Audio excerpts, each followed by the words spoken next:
You're watching this video. You're hearing my voice. You feel present, conscious, real.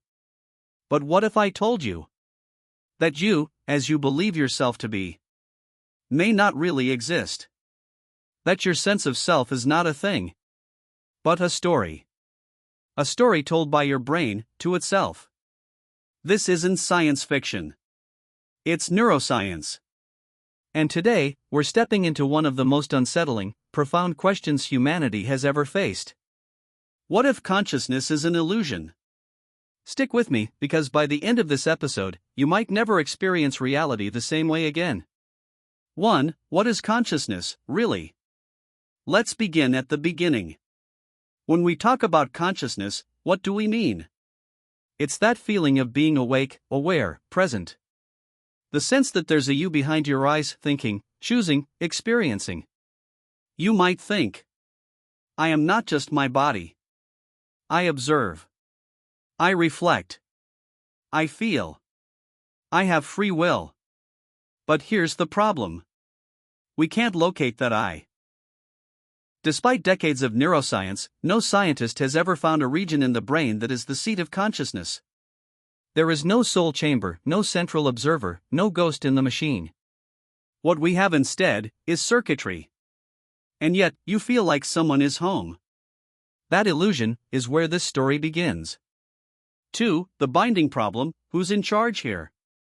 Let me introduce you to something called the binding problem. It goes like this. Your brain receives millions of inputs per second from your eyes, ears, skin, and internal organs. But all those signals are processed in different parts of the brain. So how do you experience a unified world? How does the smell of coffee, the sound of music, and the sight of your phone all arrive together in the same moment? The short answer, we don't know. There's no known mechanism that fully binds all these signals into a single, seamless stream we call experience. Your sense of continuity may be an after-the-fact construction. The brain edits the movie, then plays it back to you as if it happened that way in real time. Just think about what that means. You may not be living the moment. You may be remembering it an instant after it's already happened. 3. Split brain experiments. 2 minds, 1 head. In the 1960s, doctors performed split brain surgery on patients with severe epilepsy. They cut the corpus callosum, the bundle of nerves connecting the 2 hemispheres of the brain. What happened next shook the foundations of neuroscience. Patients behaved oddly. The left hand would do things the person couldn't explain. One hand would button a shirt while the other unbuttoned it. The left hemisphere would speak confidently, but it didn't know what the right hemisphere was seeing. It was as if 2 separate consciousnesses were living inside one skull. If consciousness is unified, how could it split like that? The conclusion? There may not be a central self at all. Just competing modules, communicating. Or not. You think of yourself as a single I. But maybe, you're more like a team. And the illusion of one captain at the helm? Just clever editing. 4. The conscious narrator making sense after the fact. Ever catch yourself saying, I did that without thinking. You reach for your phone. You open the fridge. You type a sentence. Then, you realize what you're doing. That's because consciousness often lags behind behavior. Your actions can be initiated by neural processes before you're aware of them. A famous experiment by Benjamin Libet in the 1980s found that the brain signals to initiate movement occurred hundreds of milliseconds before people reported the conscious decision to move. In other words, the decision was made before you thought you made it. And your mind simply made up a story afterward. A narrator explaining something it never directed. This isn't a glitch. This is the system. Consciousness isn't driving the car. It's sitting in the passenger seat. Writing a blog about how it's driving. 5. Illusions of choice. Who's pulling the strings? Let's push this further. Every day, you make choices. You decide what to eat, what to wear, who to text. But where do those decisions come from? Are they you? Or are they the product of Your genetics. Your environment. Your habits. Your mood. Your gut microbiome? The brain is a prediction machine. It generates decisions before you're even aware there's a choice. Studies using fMRI scans have shown that researchers can predict your decisions up to 7 seconds before you consciously make them. You feel like you're choosing. But you may just be noticing the choice your brain already made. So, are you really free? Or are you just watching the movie of your life and calling it me? 6. Real-life example, the blind spot of the self. Here's a practical example. Have you ever been in a heated argument, said something cruel, and then minutes later insisted, "I didn't mean that. That's not who I am." But it was you, at least, it was your brain. In moments of stress, the brain routes through faster, less rational pathways like the amygdala. Later, your prefrontal cortex steps in, rationalizes, reinterprets. So you feel like the conscious self is separate from the one who acted. But it's not. You don't have one unified self. You have multiple systems, often in conflict. And the voice you hear explaining it all? That's just the press secretary. Not the president. 7. The comfort of the illusion. Why do we believe we're conscious agents? Because the alternative is terrifying. To admit that your thoughts arise without your control. To accept that the self is a construction.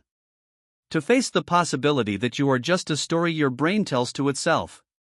That's existentially disorienting. So we cling to the illusion. Not because it's true, but because it's useful. Believing you're a person with agency and a continuous self helps you make plans, take responsibility, build identity, function in society. But utility doesn't equal truth. Just because the illusion works doesn't mean it's real. 8. Where we go next, peeling the illusion. Now ask yourself, if I am not the thinker of my thoughts, if I am not the chooser of my choices, then what am I? A watcher? A witness? A passenger? Or something else entirely? In part 2, we'll explore the hard problem of consciousness. Why subjective experience exists at all. And why science, for all its power, still can't explain how or why it feels like something to be you. So if you found yourself questioning everything you thought you knew about yourself, good. That's where the real work begins. Hit subscribe if you haven't already, because the next chapter goes even deeper. And trust me, you'll want to remember how this started. Part 2, the hard problem, why anything feels like anything. You're not just processing data. You're feeling it. Pain doesn't just register. It hurts. Colors aren't just wavelengths. They glow. Music doesn't just enter your ears.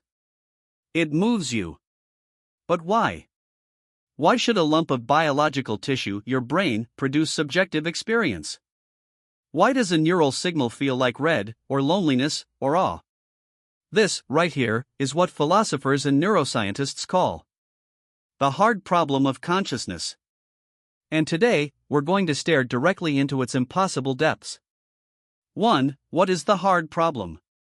Coined by philosopher David Chalmers in the 1990s, the hard problem asks, why does physical processing in the brain give rise to conscious experience? Think about it. We can understand the mechanics of the brain. We can explain how neurons fire, how signals move, how decisions get made. But none of that explains why it feels like something to be you. Why does a brain need to produce subjectivity? Why isn't it just a black box that processes inputs and outputs like a computer? You could replicate every function. Memory, language, decision-making, and still, you wouldn't get consciousness. That's the mystery. And it's not just unsolved. It may be unexplainable. 2. Easy problems versus the hard one. Let's draw a line. There are easy problems of consciousness. Not easy to solve, but easy to frame. Examples. How does the brain process visual information? How do we focus attention? How do we form memories or use language? These can be broken down into mechanisms. But then comes the hard problem. Why should any of that be accompanied by experience? A computer can recognize faces. It doesn't see. A robot can detect damage. It doesn't feel pain. So why do you? Where in the machinery does the magic switch flip? No one knows. And worse, no one even knows what an answer would look like. 3. Consciousness versus intelligence, not the same thing. Here's something you need to understand. Consciousness is not intelligence. Consciousness is not behavior. Consciousness is not language. These things can exist without subjective experience. You can build an AI that solves problems, passes Turing tests, and mimics emotion. That doesn't mean it's aware. It might just be very, very good at pretending. So even if we recreated a perfect model of the human brain, how could we know whether it was experiencing anything? This is called the problem of other minds. And it cuts both ways. How can you prove that I'm conscious? Or that your dog is? Or your baby? You can't. You just assume. And maybe that's all we've ever done, with ourselves included. 4. The explanatory gap. Let's go deeper. Imagine this. A neuroscientist knows everything about color perception, every wavelength, every retinal process, every cortical response. She's spent her entire life in a black and white room. She's never seen color. One day, she walks outside and sees red for the first time. What does she learn? This is the famous Mary's Room thought experiment by philosopher Frank Jackson. It reveals something profound. There is a gap between knowing about a conscious state and experiencing it. You can explain the mechanics forever and still never touch the actual feeling. The redness of red. The burn of shame. The ache of love. That gap. That's the hard problem staring back at you. 5. Is consciousness fundamental? Here's a radical idea. Maybe consciousness isn't a byproduct of the brain. Maybe it's a fundamental property of the universe. This view is called panpsychism. It suggests that all matter, down to the smallest particles, might contain some rudimentary form of experience. Not thinking or feeling like humans, but some basic proto-consciousness. In this view, the brain doesn't create consciousness. It organizes it like a radio tuning into a signal. Still speculative. Still unproven. But more scientists are starting to take it seriously. Because the alternatives aren't much better. If the brain produces consciousness, we don't know how. If consciousness emerges from complexity, we don't know why. Panpsychism doesn't solve the hard problem. But it reframes it. Maybe the problem isn't how the brain makes experience, but how it focuses it. 6. Real-life parallel, the dream that feels real. Let me ask you something. Have you ever had a dream so vivid you thought it was real? You felt the fear. You saw the colors. You were there even though you were asleep. And then you woke up and realized it was all generated by your brain. So, why does waking life feel more real? Because it's consistent? Because it lasts longer? But what if you're in another dream right now, one governed by sensory input and memory? And your brain is simply doing the same thing. Making a model. Creating experience. We assume that reality causes consciousness. But maybe, consciousness is creating your reality model. And maybe that's all you've ever known. 7. The zombie problem, could a brain work without experience? Let's run a creepy thought experiment. Imagine a creature that looks exactly like you. Talks like you. Thinks like you. But it has no inner experience. No qualia. No consciousness. It's called a philosophical zombie. This zombie passes every test. But there's nobody home. Could such a creature exist? And if it could, how do you know you're not one? You assume you're conscious because you feel it. But how would anyone else ever know? This is the isolation of subjectivity. And it makes consciousness not just a scientific mystery, but a philosophical abyss. 8. Why this matters: consciousness is everything. You might be wondering, why does any of this matter? Because consciousness is all you've ever known. Every hope, fear, joy, pain, love, memory, and identity. It's all happening in consciousness. You don't know the world directly. You know your experience of it.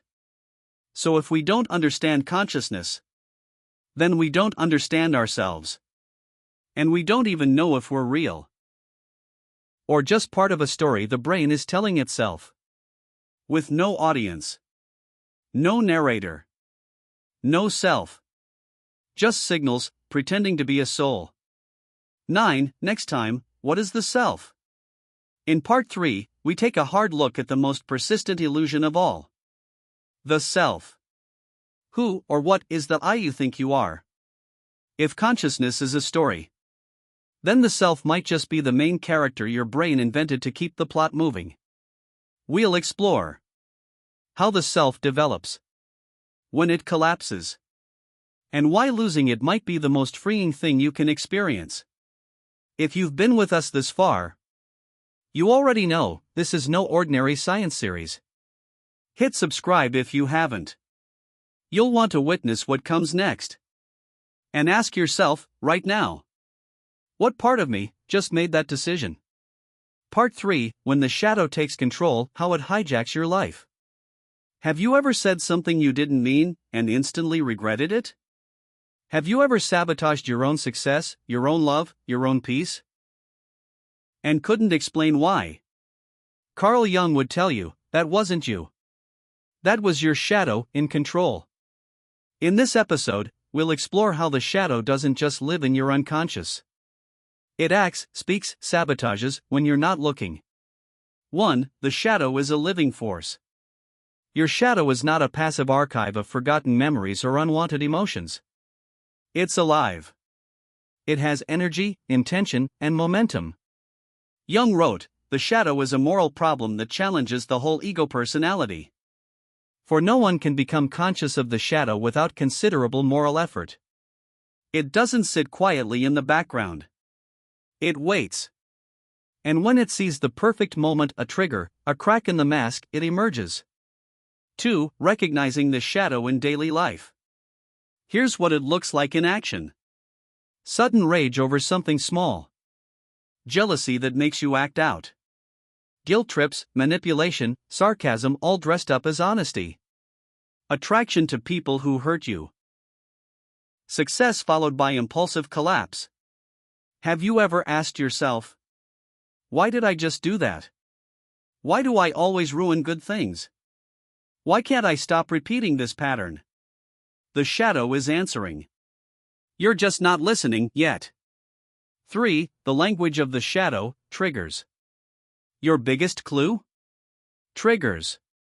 A trigger is a moment when your emotional reaction is disproportionate to the situation. A friend forgets to text you back and you spiral. Your partner makes a small suggestion and you explode with defensiveness. A stranger criticizes you and it ruins your entire day. Why?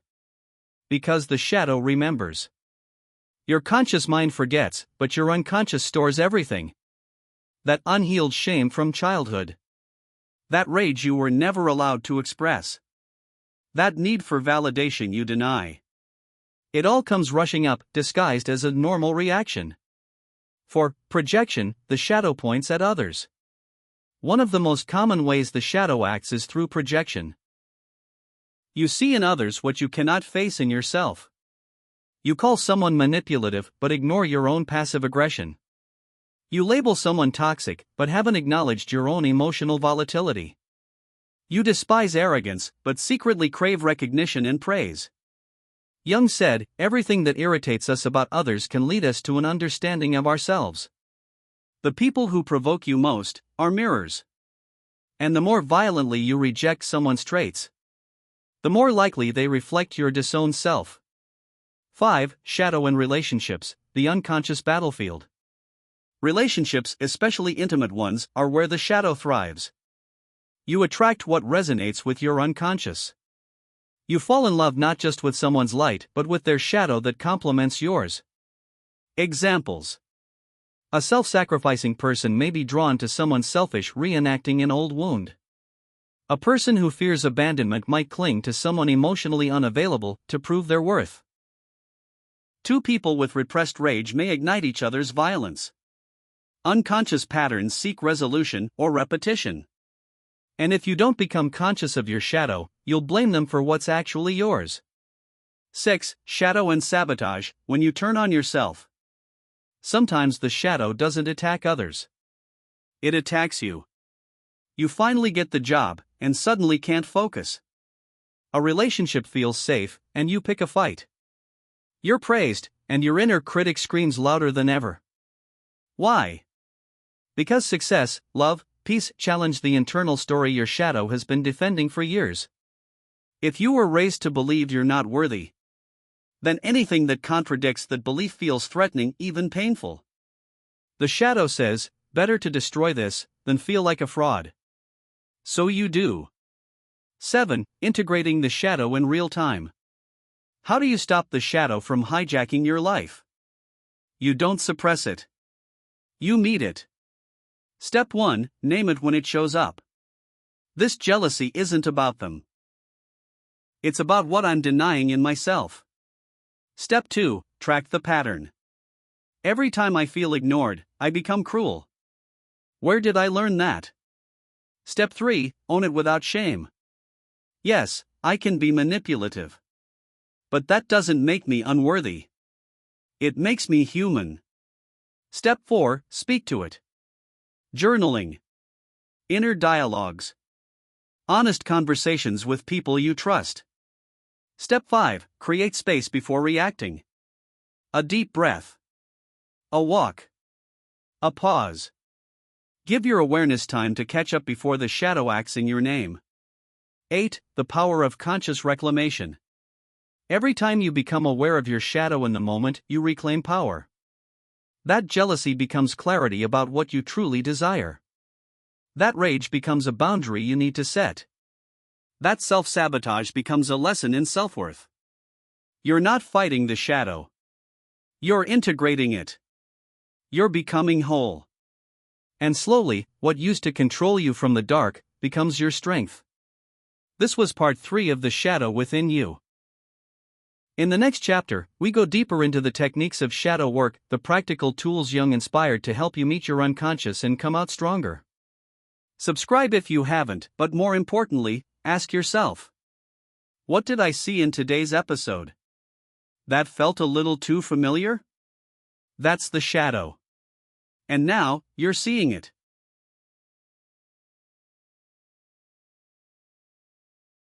Part 4. Becoming Whole, How to Do Shadow Work. This is not about self-improvement. It's about self-returning. This is not about becoming perfect. It's about becoming whole. In this final chapter, we leave the theory behind and enter the practice. The real work. Because seeing your shadow is one thing. But facing it, dialoguing with it, integrating it? That's where transformation begins.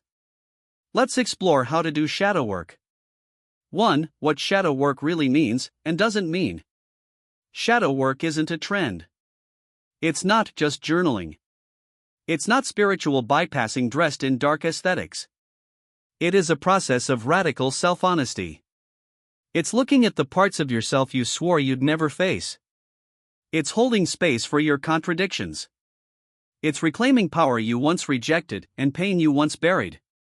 It's inner alchemy. But it must be approached with care and courage. 2. Step 1. Create psychological safety. You cannot do deep shadow work in chaos. You must create a container. A quiet space where you will not be interrupted. A journal or voice recorder somewhere private. Grounding tools, breathwork, somatic techniques, rituals. You are not summoning demons. You are meeting yourself.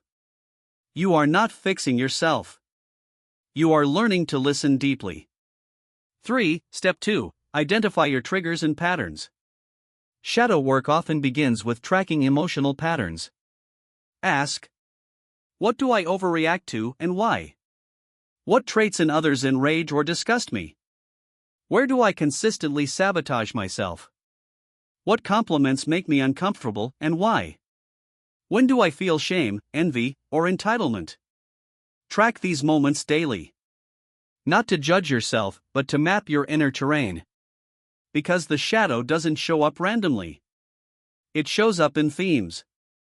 4. Step 3. Dialogue with the shadow. Once a pattern emerges, don't just observe it. Engage with it. Try this process. Write to your shadow. Why do you feel the need to lash out here? What are you trying to protect me from?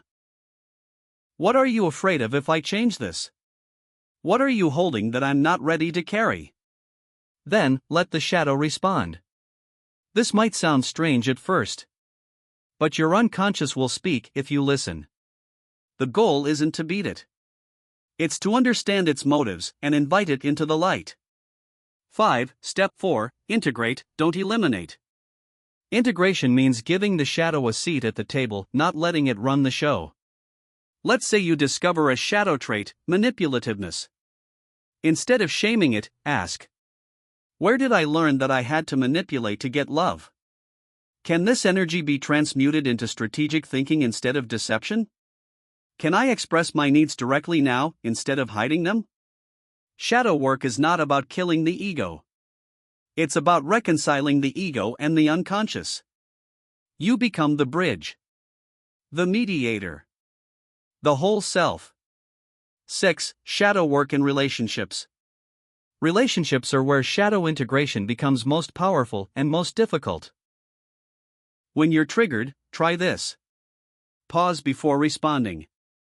Name what emotion you're feeling. Ask yourself, is this about now or something older? Take ownership without collapsing into shame. Example. I realize I reacted to your tone not because of what you said, but because it reminded me of how I was criticized as a kid. I'm working on that. This kind of honesty is rare. It's also transformative. Shadow work turns relationships from battlegrounds into mirrors for growth. 7. Real-life example, from shame to power. Let's take a real-world arc. Sarah, a people-pleaser, always felt drained after social gatherings. She believed being nice was virtuous, but secretly resented everyone. Through shadow work, she traced this back to childhood. Being agreeable kept her safe in a volatile home. But buried in her shadow was anger, desire, and boundaries. Over time, Sarah stopped apologizing for taking space. She voiced her needs. She said no, and meant it. She didn't become selfish. She became sovereign. Her shadow became her backbone. 8. Final practice, the 3-mirror method. Here's a method you can try today. Mirror 1, the self you present. How do you want to be seen? What traits do you highlight? Where are you performing? Mirror 2, the people who trigger you. List 3 people who irritate you deeply. What traits do they embody? Where might those live in you? Mirror 3, your deepest desires. What do you crave but feel ashamed to admit? What success, attention, or pleasure do you suppress? What version of yourself scares you but secretly excites you? These 3 mirrors will show you more about your shadow than any book.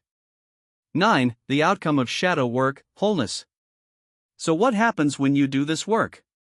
You stop projecting your pain onto others. You stop fearing failure and success equally. You reclaim your voice, your fire, your depth. You become someone solid, authentic, resilient. Jung called this individuation. Becoming a whole, integrated self. Not perfect. Real. And the world doesn't need perfect people. It needs real ones. Closing voiceover. This was part 4, the final chapter of The Shadow Within You. But your journey is just beginning. the shadow is not a villain. It is your greatest teacher if you're willing to sit with it. If this series changed the way you see yourself, share it. If it gave you the courage to meet the parts you used to avoid, subscribe. And if you're ready to meet your whole self, not just the filtered version, keep watching, keep writing, keep remembering. Because the truth is simple. Until you make the unconscious conscious, it will direct your life, and you will call it fate. Now, you see it.